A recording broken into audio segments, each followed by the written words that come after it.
Salut mon pote, comment ça va? Bienvenue dans le chapitre numéro 1 de l'unité numéro 5. Comme on a déjà vu dans l'introduction, dans ce chapitre, nous allons parler vêtements, des vêtements et de la météo, un peu. Parce que nous sommes toujours à Paris, à Paris, avec la sœur de Dong.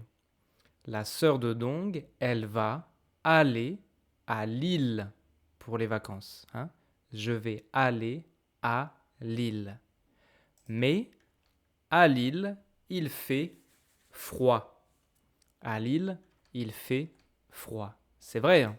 Par exemple, si elle regarde la météo, ouais, elle regarde la météo sur son téléphone, elle voit que à Lille, hein, il fait plutôt froid. Ça, c'est la météo le 3 août 2025. Dans toute la France, il fait très chaud, mais à Lille, il fait froid. Ok. Donc, elle va téléphoner à son frère, hein. Donc, c'est le frère, ouais, son frère, pour poser des questions. Ok. On va écouter la conversation. On va écouter le dialogue. C'est bon? C'est parti, on écoute. Allô? Salut, ça va? Oui, ça va. Je t'appelle parce que je vais venir à Lille pendant les vacances. Super! Tu vas rester combien de temps? Je vais rester une semaine, mais je regarde la météo. À Lille, il ne fait pas très chaud. Oui, c'est vrai. Maintenant, il fait entre 15 et 20 degrés. Parfois, il fait un peu froid le matin ou le soir. Et il pleut souvent. D'accord. Ici, à Paris, il fait encore 28 degrés, alors je vais acheter des vêtements plus chauds. Oui, bonne idée. Tu vas acheter quoi? Je vais acheter une veste, un pull et peut-être des bottes. Cherche une veste imperméable, comme un kawaii, pour la pluie. Est-ce que tu as un parapluie? Oh oui, j'ai un petit parapluie. Et je vais mettre quoi à la maison? Un pantalon, c'est bien? Oui, un pantalon ou un jean, ça va, avec un sweat ou un gilet. Ok. Je vais regarder sur Vinted ce soir. Et demain, je vais aller au magasin. Très bien. Dis-moi si tu trouves tout. À bientôt. Je te tiens au courant. À plus! Ça va? Allez, hop. Voici quelques questions. Donc, la sœur de Dong va aller où? Elle va rester combien de temps? À Lille, il fait chaud, pas chaud. À Paris, il fait chaud, pas chaud. Alors, elle va acheter quoi? Les questions sont très faciles, hein. C'est très facile. Allez, on écoute encore une fois. Allô? Salut, ça va? Oui, ça va. Je t'appelle parce que je vais venir à Lille pendant les vacances. Super! Tu vas rester combien de temps? Je vais rester une semaine, mais je regarde la météo. À Lille, il ne fait pas très chaud. Oui, c'est vrai. Maintenant, il fait entre 15 et 20 degrés. Parfois, il fait un peu froid le matin ou le soir. Et il pleut souvent. D'accord. Ici, à Paris, il fait encore 28 degrés, alors je vais acheter des vêtements plus chauds. Oui, bonne idée. Tu vas acheter quoi? Je vais acheter une veste, un pull et peut-être des bottes. Cherche une veste imperméable, comme un kawaii, pour la pluie. Est-ce que tu as un parapluie? Oh oui, j'ai un petit parapluie. Et je vais mettre quoi à la maison? Un pantalon, c'est bien? Oui, un pantalon ou un jean, ça va, avec un sweat ou un gilet. Ok. Je vais regarder sur Vinted ce soir. Et demain, je vais aller au magasin. Très bien. Dis-moi si tu trouves tout. À bientôt. Je te tiens au courant. À plus! Ça va? Si tu as besoin, tu peux revenir en arrière, écouter encore une fois. Si ça va, on va regarder le texte. Ok? C'est parti. Allô? Salut, ça va? Oui, ça va. Je t'appelle parce que je vais venir à Lille pendant les vacances. Super! Tu vas rester combien de temps? Je vais rester une semaine, mais je regarde la météo. À Lille, il ne fait pas très chaud. Oui, c'est vrai. Maintenant, il fait entre 15 et 20 degrés. Parfois, il fait un peu froid le matin ou le soir. Et il pleut souvent. D'accord. Ici, à Paris, il fait encore 28 degrés, alors je vais acheter des vêtements plus chauds. Oui, bonne idée. Tu vas acheter quoi? Je vais acheter une veste, un pull et peut-être des bottes. Cherche une veste imperméable, comme un kawaii, pour la pluie. Est-ce que tu as un parapluie? Oui, j'ai un petit parapluie.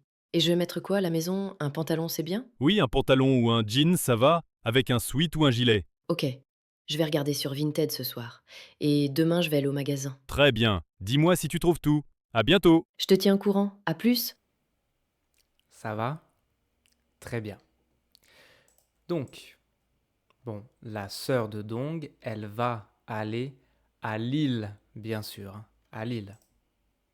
Ça va, je t'appelle parce que je vais venir à Lille pendant les vacances. Je vais venir à Lille pour les vacances. Tu vas rester combien de temps? Je vais rester une semaine. Une semaine, ok? Donc la sœur de Dong, elle va aller une semaine à Lille. Mais à Lille, il ne fait pas très chaud. Pas chaud, ça veut dire il fait froid. Il fait froid. Alors que à Paris, il fait 28 degrés. C'est chaud, c'est chaud. Donc, à Lille, il fait pas chaud, il fait froid, mais à Paris, il fait chaud. Il fait 28 degrés. Donc, la sœur de Dong va acheter des vêtements. Des vêtements. Ok? Clothing.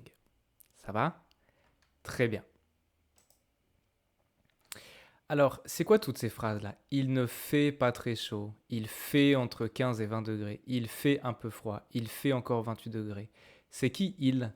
Who is il? Who are they talking about? C'est qui il? Eh bien, en fait, il fait, c'est une manière de parler. When we first studied the verb faire together, probably in unité 2 ou 3, I told you that the most common usage is something like to do or to make something, but there are many other ways to use it. And one way to use it, a common way to use it, is to talk about the weather.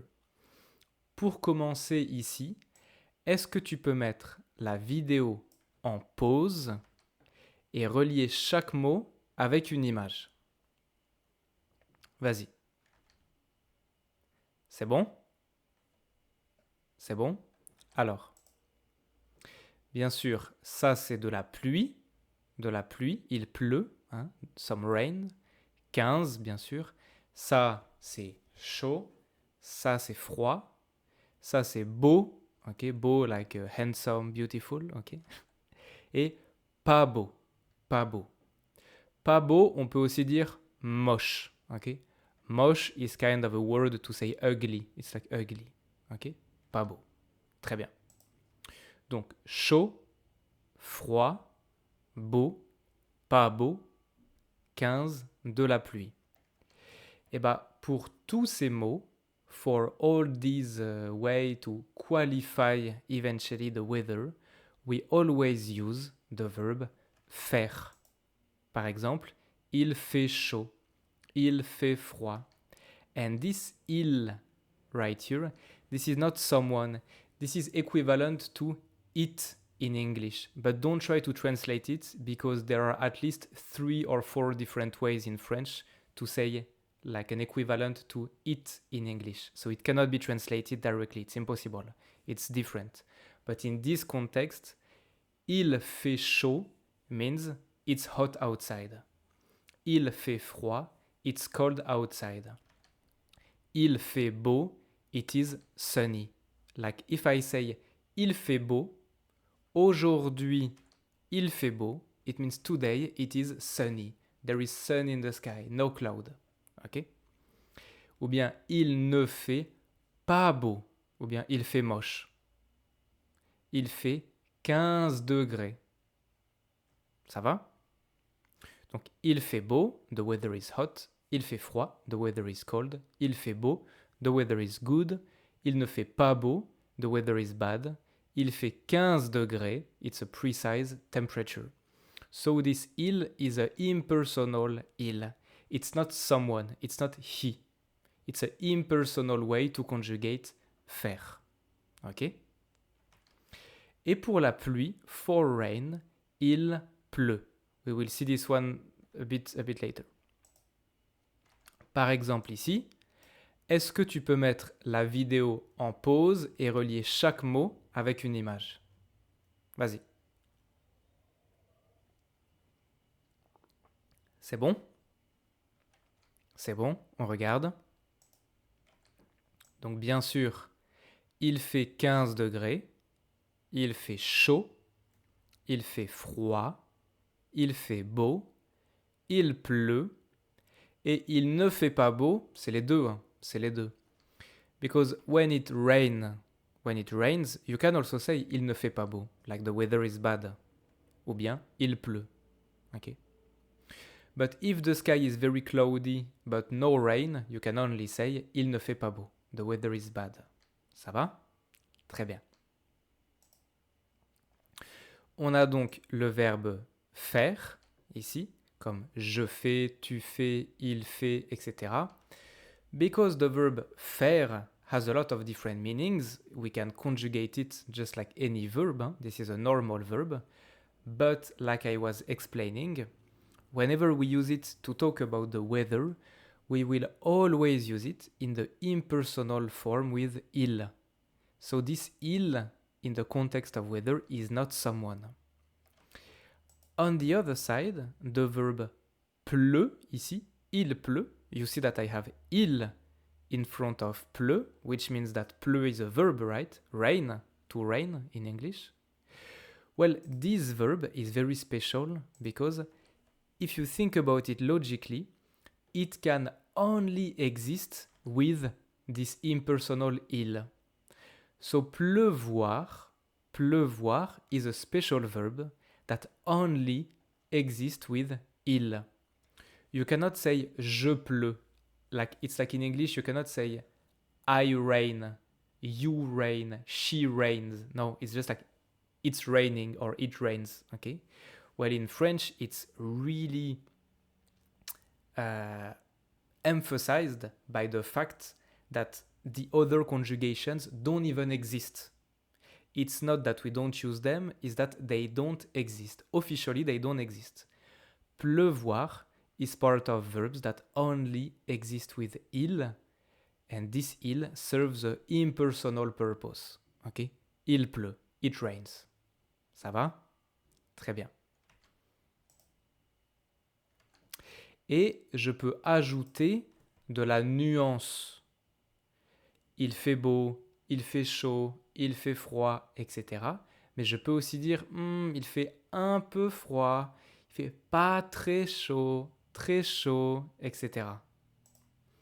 Par exemple, ici, est-ce que tu peux mettre la vidéo en pause et relier les phrases avec les images? C'est bon? On regarde. Donc j'ai ici il fait beau et là il fait très beau. Il pleut un peu, il pleut beaucoup. Ok? Il fait beau, il fait très beau, il pleut un peu, il pleut beaucoup, comme ça. Ce sont des nuances un peu, beaucoup, très, etc. Il ne fait pas beau, il ne fait pas beau. Ça va? Un autre. If you look at this picture, I will tell you sentences. Just point on the screen which picture am I talking about. Si je dis il fait chaud. Il fait chaud normal. Il fait chaud normal, c'est ça, hein? Ouais. Il fait chaud. Mais si je dis il fait très chaud, il fait très chaud. Très chaud. C'est ça, hein? Ouah, il fait très chaud. Il fait chaud, peut-être 25 degrés, 30 degrés. Il fait très chaud, ouah, 40 degrés, comme ça. Il fait froid. Il fait froid. C'est ça, hein? Ouah, il fait froid. Ou bien il fait un peu froid. Il fait un peu froid. Mais là, ouah, il fait très froid. Très froid. Ok? Très bien. il fait chaud, il fait très chaud, il fait froid, il fait un peu froid, il fait très froid. Ça va? Do you get the logic? Do you get what I mean? Très bien. Alors maintenant, on a les vêtements. Les vêtements. Je voudrais que tu mettes la vidéo en pause ici. Donc, mets la vidéo en pause et lis le nom des vêtements. Regarde le nom des vêtements. Ensuite, on écoute et sur ton cahier, je veux que tu écrives les noms que tu entends. So start by pausing the video and read the name of the clothing. Then we will listen to the end of the dialogue again. And on your notebook, you can write down the words that you hear. For example, if you hear this one, you can write A. If you hear this one, you can write K, etc. Ok? C'est bon? On écoute. Je vais acheter une veste, un pull et peut-être des bottes. Cherche une veste imperméable comme un kawaii pour la pluie. Est-ce que tu as un parapluie? Oh oui, j'ai un petit parapluie. Et je vais mettre quoi à la maison? Un pantalon, c'est bien? Oui, un pantalon ou un jean, ça va, avec un sweat ou un gilet. Encore une fois. Je vais acheter une veste, un pull et peut-être des bottes. Cherche une veste imperméable comme un kawaii pour la pluie. Est-ce que tu as un parapluie? Oh oui, j'ai un petit parapluie. Et je vais mettre quoi à la maison? Un pantalon, c'est bien? Oui, un pantalon ou un jean, ça va, avec un sweat ou un gilet. Ça va? Si c'est... Oups, pardon. Si c'est bon, on regarde. Ici. Je vais acheter une veste, un pull et peut-être des bottes. Cherche une veste imperméable comme un kawaii pour la pluie. Est-ce que tu as un parapluie? Oh oui, j'ai un petit parapluie. Et je vais mettre quoi à la maison? Un pantalon, c'est bien? Oui, un pantalon ou un jean, ça va, avec un sweat ou un gilet. Très bien. Alors, qu'est-ce qu'on a ici? On a, répète avec moi, une veste, attention, veste, un pull, this is not pull, this is pull, des bottes, un imperméable,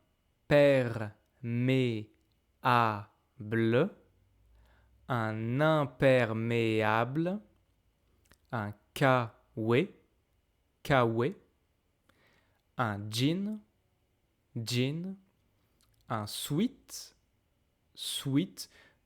I know jean and sweat, these are words borrowed from English. These are English words. Don't try to pronounce them with the English accent. No, it's with French accent. So it's not like a sweat or something like this. It's like sweet. Un gilet. Un pantalon. Un parapluie. Ah, je vois le mot pluie ici. Ok? Alors, une veste, un pull, des bottes, un imperméable, kawaii, un jean, un sweat, un gilet, un pantalon, un parapluie. C'est quoi? C'est quoi? Donc dit, cherche une veste imperméable comme un kawaii pour la pluie. Est-ce que tu as un parapluie? Je peux imaginer que un parapluie, c'est spécial, vraiment spécial pour la pluie. Donc parapluie, c'est quoi? Vraiment pour la pluie. C'est quoi? Bah un parapluie, c'est ça, hein. Et donc une veste imperméable, comme un kawaii, c'est ça. Ok? Un parapluie, c'est vraiment pour la pluie. Parapluie.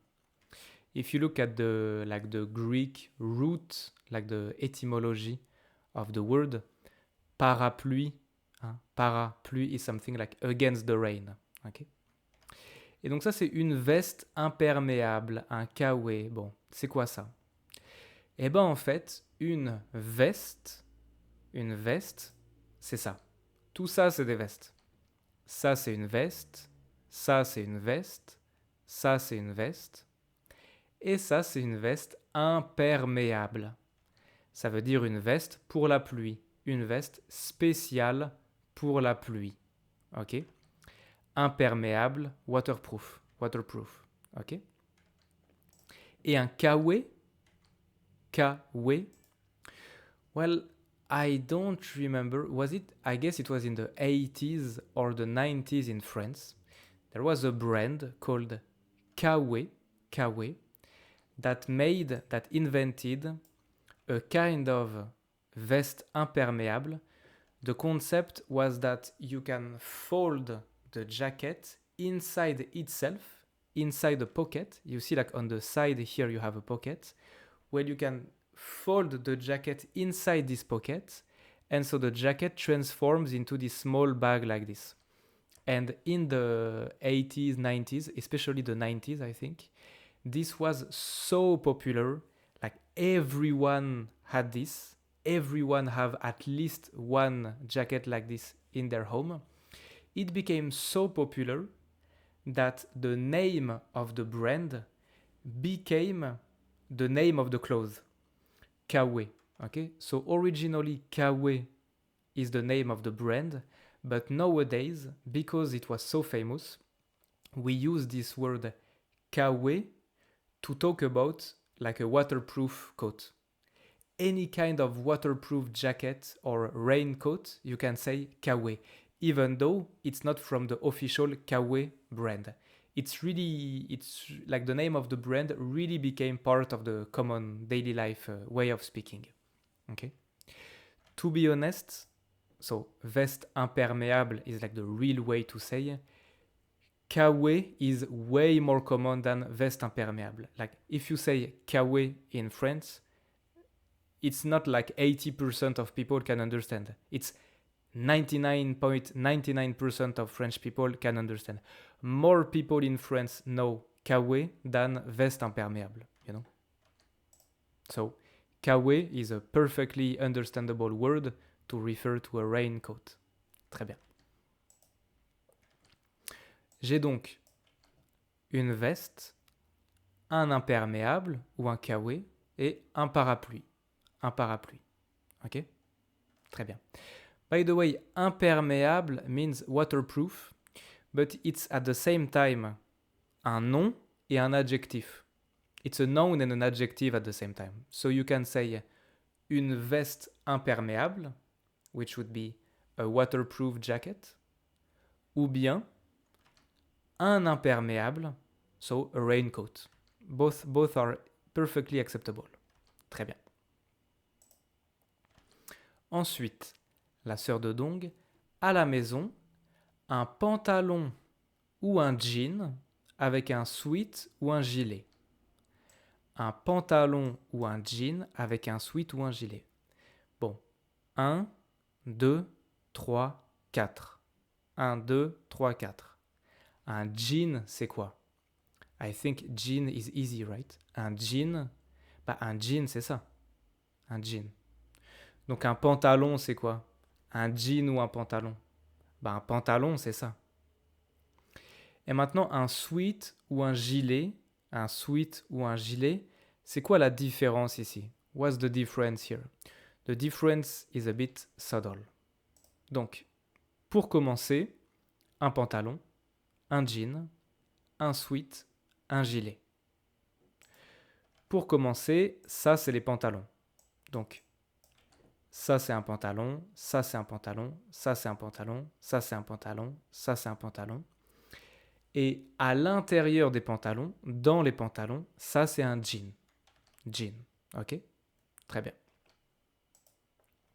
Maintenant, pour les sweats et gilets, eh ben en fait, we have a broad category of clothing, okay, inside of which you have this, and this. La différence entre les sweats et les gilets, c'est que les gilets, il y a ça. Zzt, zzt, comme ça. Ça, c'est un gilet. Zzt, zzt, gilet. il n'y en a pas sweet. Ok? Très bien. C'est ça la différence. Et c'est quoi ça? C'est quoi la catégorie ici? This word. What's the broad category of all these things here? Est-ce que c'est une veste ou des bottes? Ou un pull? Une veste, un pull ou des bottes? Bah, c'est pas une veste. C'est pas une veste. Un pull ou des bottes? If you think about it logically, you can guess even if you don't know these two words, because one is singulier and one is pluriel. Bien sûr, tout ça, ce sont des pulls. Ça, c'est un pull. Ça, c'est un pull. Ça, c'est un pull. Ça, c'est un pull. But a pull with a hoodie usually will be called un sweat, and a pull with a zip, will be called un gilet. Un gilet. Ok? Très bien. Et des bottes, et bah des bottes, c'est ça. Ça, c'est des bottes, ça, c'est des bottes, ça, c'est des bottes, ça, c'est des bottes, ça, c'est des bottes. Ok? Très bien. Donc, I tell you the word and you just point on the screen what I just said. Ok? Si je dis un pantalon c'est quoi? C'est ça, hein, un pantalon. Un pull, c'est plutôt ça. Un kawé ou un imperméable, c'est ça. Un parapluie, c'est ça. Des bottes, c'est ça. Un sweat, c'est ça. Un gilet,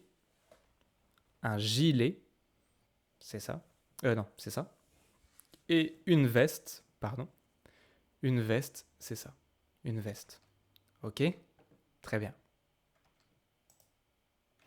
On peut faire une petite pause ici. If you want to, you can take a short break here before going deeper into the very interesting grammar of today. Ok? C'est bon? On regarde. Alors, quand je regarde le dialogue ici, did you notice that there is something that keeps repeating again and again and again, many times in the dialogue? Je vais venir à Lille. Tu vas rester combien de temps? Je vais rester une semaine. Je vais acheter des vêtements. Tu vas acheter quoi? Je vais acheter. Je vais regarder. Je vais aller. Bon, je vais. Beaucoup de je vais. Et bah, quand je dis je vais venir à Lille, ok? Je vais venir à Lille. Est-ce que c'est maintenant ou dans le futur?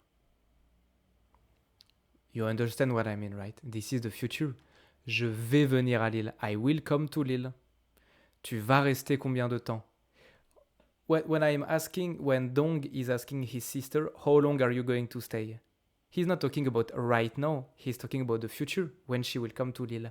So all of these sentences, these are in the future. In the future. And so, it is time to learn about the future in French. But first, I want a quick reminder about the verb aller, because as you can imagine, we're going to conjugate this verb quite a lot, and you cannot afford to not know it by heart. This should be super easy for you, ok? Mets la vidéo en pause ici et conjugue le verbe aller. Tu peux écrire les phrases sur ton cahier. C'est bon? Si c'est bon, on regarde. Soumin va au magasin pour acheter une veste. Tu vas mettre ton parapluie dans ton sac? Ils vont souvent à la gare en jean et en sweat. Je vais acheter un kawé parce qu'il pleut beaucoup à Lille. Nous allons au centre commercial demain. Elle va porter ses bottes pour marcher en ville. Vous allez à la boutique de vêtements à côté de la place? Ce soir, je vais sur Vinted pour chercher un pantalon chaud. Mes amis vont à Lille la semaine prochaine. Dong va au marché avec son pull bleu. Olivia et Soumin vont au parc avec leur kawé. je vais mettre un sweat et un jean pour aller chez toi. Ça va? Alors, regarde les images ici. Mets la vidéo en pause encore une fois. Bon. Regarde les images et dis-moi quelle image va avec quelle phrase. C'est bon? Ça va? Alors, on regarde. Yop.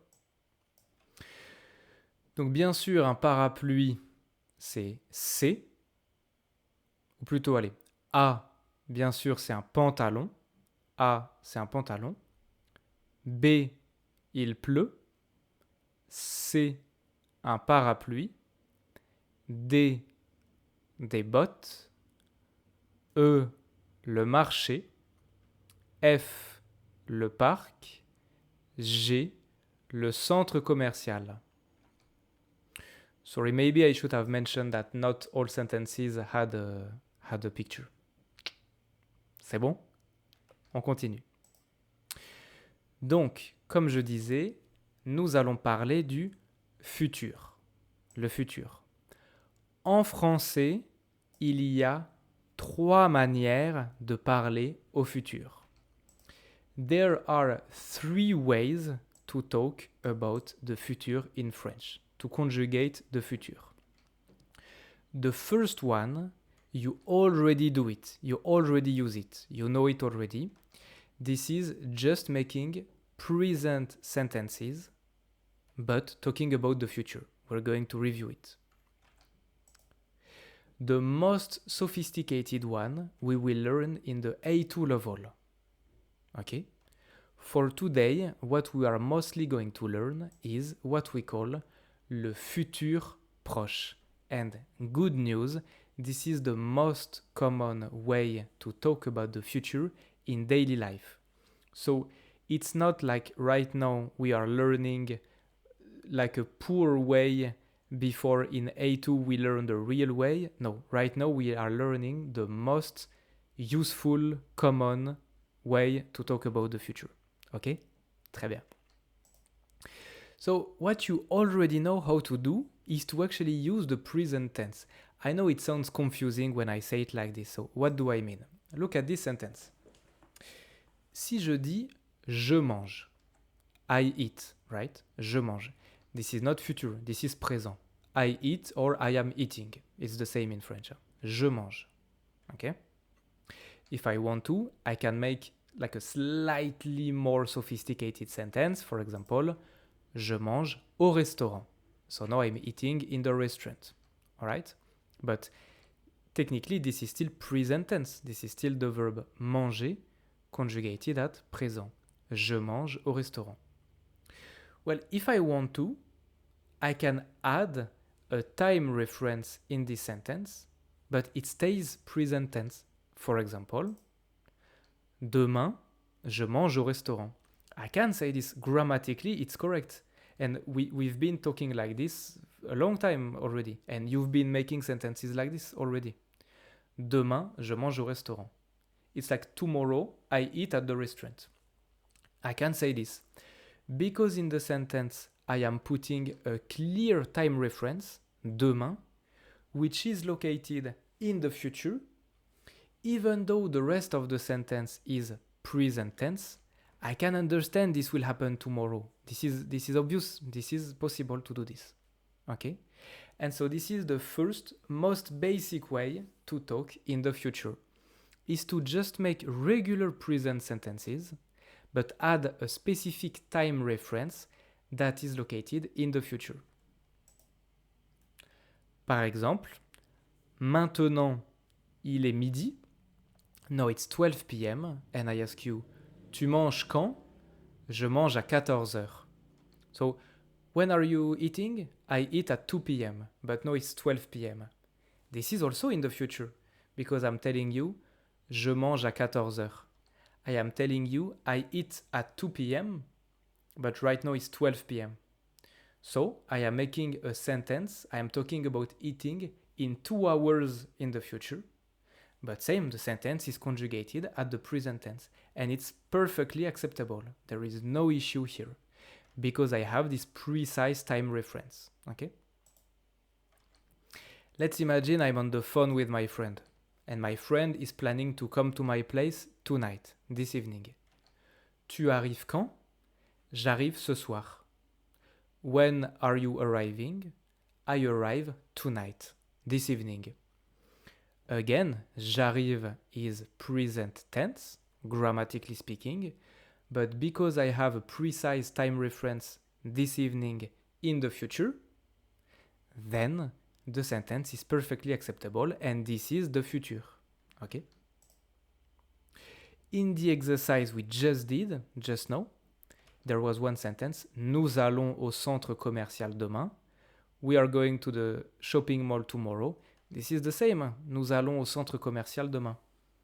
This is a sentence conjugated at the present tense, but I have this demain, which is a clear time reference in the future.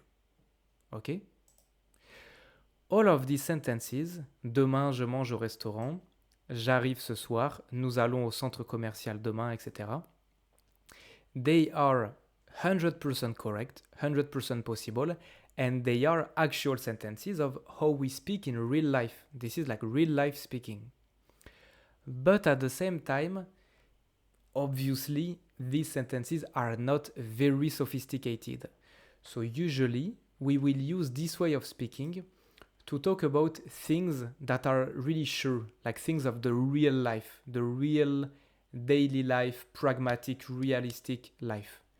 When I tell you demain je mange au restaurant, I'm not telling you that I would like maybe possibly go in the future in the restaurant. No. When I say demain je mange au restaurant, I kind of imply that I made the booking already, I know what time I'm going and like everything is planned already. This is sure 100%. When I tell you j'arrive ce soir, what it means is I'm planning to arrive tonight. This is not I wish maybe in any. No. This is like planned already and everything. Okay? So this is really a very pragmatic way to talk. Now, there is a more sophisticated way to talk about the future, and this is when we use the verb aller. As you've seen, most likely, I'm sure you already know like the logic because we've seen it many times already. Donc, for example, when I say je vais au cinéma, je vais au cinéma. It's like I'm going to the theater. Elle va chez sa mère. Vous allez en vacances. Je vais au cinéma, elle va chez sa mère, vous allez en vacances. Au cinéma, chez sa mère, en vacances. What are these things? The movie theater, my mom's place, holidays. These are places, these are locations, these are where I'm going to. Okay? I'm using the verb aller in its most obvious way, its most obvious meaning, which is to go somewhere. Okay? When I say je vais au cinéma, I am telling you where I am going. Where are you going? Je vais au cinéma. I'm telling you where. Well, the logic of what we call futur proche, so the logic of using the verb aller to talk about the future, is instead of using aller with a location, instead of using aller with a place, we use aller with an action. And what is an action grammatically? It's a verb, right? So instead of telling you where I am going, I'm telling you what I am going to do. No, I put a verb after aller and I don't conjugate it because aller is already conjugated, so no need to conjugate this one. Je vais regarder un film. I am going to watch a movie. And just like this, I am creating a future tense that we call le futur proche. Okay? Futur proche is just a name. Don't get too attached to it. It's just the name of this way of speaking. Okay? Je vais regarder un film. So I have a sujet, je, le verbe aller, je vais, and then a verb at infinitive, regarder. And like this, I create the future tense. Ok. Demain, nous allons manger au restaurant. Tomorrow, we are going to eat in the restaurant. And guess what? Because now I'm using an actual grammar specifically for the future, then technically, I don't need a precise time reference anymore. If I say demain nous allons manger au restaurant, it's perfectly correct. I can say this, no issue. But if I want to, I can also remove demain and the sentence stays at the future tense. So now the time reference is not mandatory anymore. I can put it, but it's not completely necessary. Nous allons manger au restaurant. We are going to eat in the restaurant. Ok? Très bien. Honnêtement, c'est très très facile. Honestly, this is very easy, I think, because I purposely put sentences like this. Starting from Unité 1, I think I've shown you sentences like this already. So you shouldn't be panicking right now, probably, I think. Ok? Et donc, dans le dialogue, on a toutes ces phrases-là. Hein. Je vais venir à Lille pendant les vacances. I will come to Lille for the holidays. Tu vas rester combien de temps? How long will you stay? Je vais rester une semaine. I will stay 1 week. Je vais acheter des vêtements. I will buy some clothes. Tu vas acheter quoi? What are you going to buy? Je vais acheter une veste. I'm going to buy a jacket. Je vais regarder. I will look. Je vais aller au magasin. I will go to the store. Ok? Très bien. Petit exercice rapide, and I think we are almost reaching the end of today's lesson. It was a short one today because I wanted to mostly focus on this full grammar explanation because really this future proche thing we are using it every single day, a billion times per day. Like this is really a super natural day-to-day way of talking. So this is the most important thing of the whole unit, probably. Okay. Tu peux mettre la vidéo en pause ici et conjuguer les verbes au futur proche. Par exemple, je un pull pour le soir. Je vais mettre un pull pour le soir. Ok? C'est bon? On regarde. Je vais mettre un pull pour le soir. Tu vas prendre un sweat pour le voyage. Mon amie va acheter un pantalon chaud. Elle va choisir un jean confortable. Nous allons porter un gilet pour rester à la maison. Vous allez mettre un kawaii pour la pluie. Ils vont acheter un imperméable léger. Sissa et Olivia vont mettre leurs bottes pour sortir. Je vais prendre mon parapluie s'il pleut. Dong va acheter une veste chaude pour sa sœur. Très bien. Ça va? So, actually, this is an exercise about just conjugating the verb aller. Like, really. Très bien. One key thing to note here that we're going to study in next chapter is that mettre et porter, these are two verbs that means to wear something. Je vais mettre un pull. I will put on a sweater. Nous allons porter un gilet. I will wear a sweater. Ok? Très bien. Et pour finir, tu peux mettre la vidéo en pause ici et relier chaque phrase avec une image. Il y a 1, 2, 3, 10. Il y a 10 phrases et 1, 2, 3, 9 images. 10 phrases, 9 images. Donc, une image à 2 phrases. Ok? Vas-y, tu peux mettre en pause ici. C'est bon? On regarde. Alors, bien sûr, un pull, c'est B. Un sweat, c'est A. Un pantalon, c'est H. Un jean, ou pardon, un pantalon, c'est G. Un pantalon, c'est G. Un jean, c'est H. Bien sûr, pantalon, en vrai, pantalon, c'est G et H.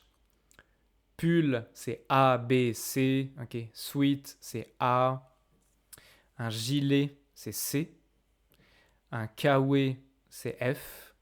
Un imperméable, c'est F aussi. Leur botte, c'est I. Un parapluie, c'est E. Et une veste, c'est D. Ok. Très bien. Et je crois que c'est fini. C'est terminé pour aujourd'hui. Dans les devoirs, il y a beaucoup d'exercices de conjugaison du futur proche. Donc je compte sur toi pour faire les devoirs sérieusement. Dans le prochain chapitre, on va voir beaucoup de vêtements encore, les adjectifs et un peu de culture sur l'occasion en France. Conseil culturel, this weather video. Ça dure 3 minutes, it's like 3 minutes long. I would recommend you to watch it. You put the speed in 75%, ouais, comme ça. Don't try to understand everything, it's impossible, but you should listen to it. Try to catch all the words like chaud, froid, il pleut, la pluie, etc., etc. Le nom des villes, c'est rapide, tu peux regarder, écouter comme ça, c'est très bien. Ok, c'est tout pour aujourd'hui. Ciao mon pote, rendez-vous dans le chapitre numéro 2.